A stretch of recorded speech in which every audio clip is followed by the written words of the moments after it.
Bonjour à tous et bienvenue sur ce direct. Je m'appelle Pierre, je suis journaliste au Huffington Post et on est aujourd'hui au QG de Benoît Hamon à Paris, quelques minutes avant l'inauguration officielle avec tous les médias. Donc je vous propose de faire une visite guidée avec Mathieu Hanotin. Il est directeur adjoint, co-directeur de campagne de Benoît Hamon. Il était directeur de campagne aussi durant la primaire de la gauche. Donc je vais tourner la caméra et on va y aller. Bonjour Monsieur Hanotin, merci de nous recevoir ici. D'abord, on est dans quel arrondissement de Paris? On est dans le 10e arrondissement de Paris. Il y a une raison particulière pourquoi vous avez choisi cet endroit? On a choisi cet endroit avant tout parce que le lieu nous a beaucoup plu et était parfaitement adapté. Et puis il est aussi dans un arrondissement qui est un peu à l'image finalement du futur désirable que Benoît Hamon veut construire. Un arrondissement populaire, mais aussi un arrondissement très dynamique. Et c'est un état d'esprit qui nous va bien. Durant la primaire, vous étiez dans la tour Montparnasse. Donc pourquoi déménager là? L'équipe s'agrandit beaucoup?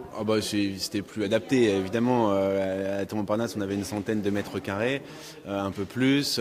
Mais on voit bien que c'est pas la même logistique, une campagne présidentielle et une campagne des primaires. Et puis là, c'est quand même un peu plus sympa ici. Bon, allons-y, je vous suis. Donc déjà ici, on est dans le hall. C'est dans le hall, il y a l'entrée qui est juste derrière vous que vous voyez. Et donc ça, c'est l'espace qui sera vraiment l'espace public, où à la fois les gens travailleront, mais aussi où tout au long des 2 mois et demi, 3 mois qui sont devant nous, chaque citoyen pourra venir discuter, échanger avec les militants qui seront présents ici, prendre des tracts, participer à la campagne. C'est aussi ici qu'on organisera nos soirées de soutien, nos supports parties et autres choses du genre. C'est un lieu qui est assez joli, assez fonctionnel. Assez moderne, oui. Assez moderne, qui est pensé vraiment dans l'esprit du coworking, ce qui correspond assez bien à notre image, d'essayer de... tout le monde travaille ensemble. Alors chacun voit que là on est dans les derniers préparatifs pour l'inauguration, donc vous voyez qu'on ne fait pas pour de faux. C'est les militants qui font tout dans notre campagne, il n'y a pas... donc chacun met la main à la pâte et c'est ça qui est bien.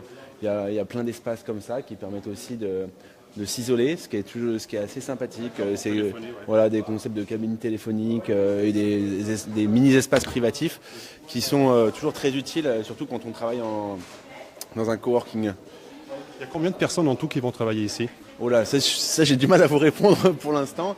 Mais en gros, par rapport à la primaire, vous doublez vos effectifs Mais dans la primaire, on a fait une primaire où il n'y avait que des bénévoles.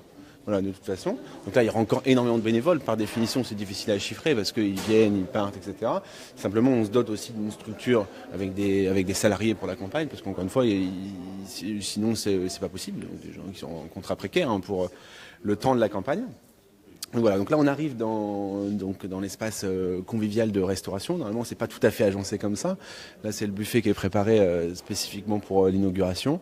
Mais voilà, donc avec le café. On va monter. Certains disent le Hamon Café, mais café, d'accord. Mais donc là encore une fois, les citoyens pourront venir ici, boire un café, discuter du programme. Comme dans un café normal, ils paieront leur café comme tout le monde, comme les gens et les militants qui travaillent ici. D'accord, ouais, c'est convivial. Hop.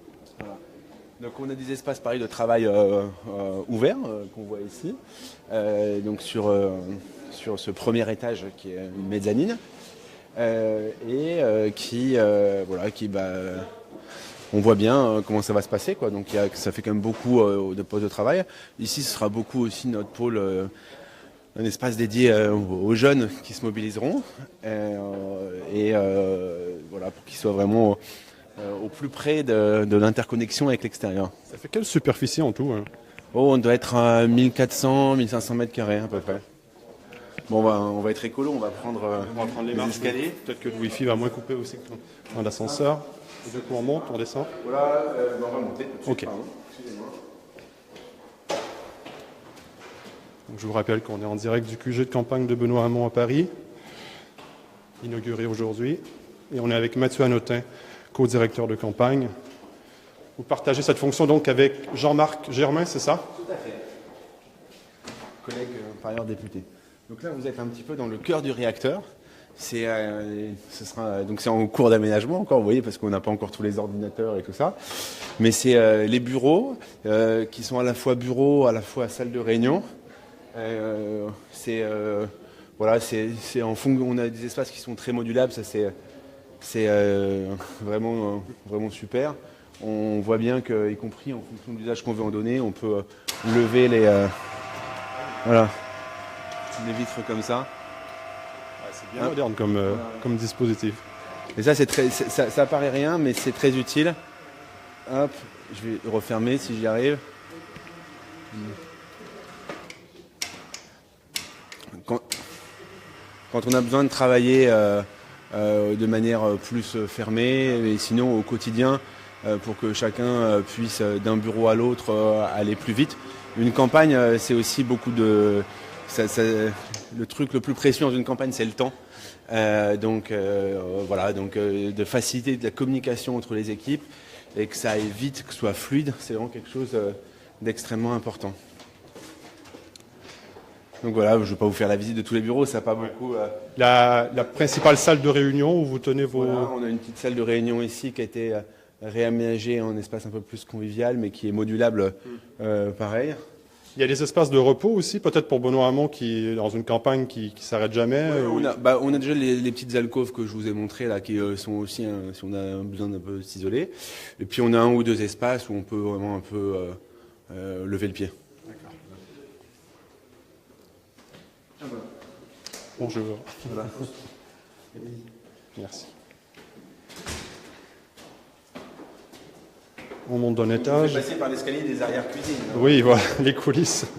Donc, je vous rappelle qu'on est au QG de Le Benoît. dernier étage, qui est le plateau qui est dédié, où il y a les bureaux de Benoît Hamon et de la direction de campagne, mais aussi où on a tout notre espace conférence de presse qui sera utilisé pour la première fois tout à l'heure, et tout notre pôle communication, notre pôle presse qui travaillera aussi au quotidien sur cet étage. Et on a gardé, je ne sais pas si c'est le meilleur, mais en tout cas pour la fin, je présente justement Monsieur Jean-Marc Germain. Bonjour. Donc on est en direct sur le Huffington Post. Pierre Tremblay du Huffington Post. Donc là, on a les deux co-directeurs de campagne. Exactement. Comment elle va être menée, cette campagne, par rapport à peut-être celle de 2012 ? Elle va être menée au fond de la façon dont on souhaite gouverner la France. Benoît Hamon veut une gouvernance beaucoup plus collaborative, associant les citoyens. D'ailleurs, il y a une belle idée qui a marqué dans la campagne, c'est le 49.3 citoyen. C'est-à-dire que les citoyens regardent les lois qui sont discutées au Parlement et s'ils pensent qu'elles posent problème, si 450 000 d'entre eux le pensent, ils peuvent arrêter la discussion et déclencher un référendum. Eh bien, cette façon d'animer, de gouverner le pays, de présider le pays pour Benoît Hamon, elle se matérialisera dès la campagne, par exemple avec une innovation qui ne s'est jamais faite dans une campagne présidentielle, qui est d'associer un conseil des citoyens, des femmes et des hommes qui seront tirés au sort et qui viendront travailler avec nous, apporter leur expertise de citoyens, leur richesse, leur diversité autour du candidat, travailler sur les projets de loi puisqu'on se prépare aussi à gouverner. Donc c'est vraiment ça l'idée fondamentale de cette équipe-là, à la fois très horizontale, très en prise et ouverte sur la société, et en même temps très organisé, parce qu'un pays, ça se préside avec une organisation très, très efficace. Voilà, donc c'est vraiment, on veut montrer aux Français la façon dont on présidera le pays quand Benoît Hamon. N'importe quel citoyen peut être tiré au sort en ce moment-là. Oui, faut s'inscrire. C'est un tirage.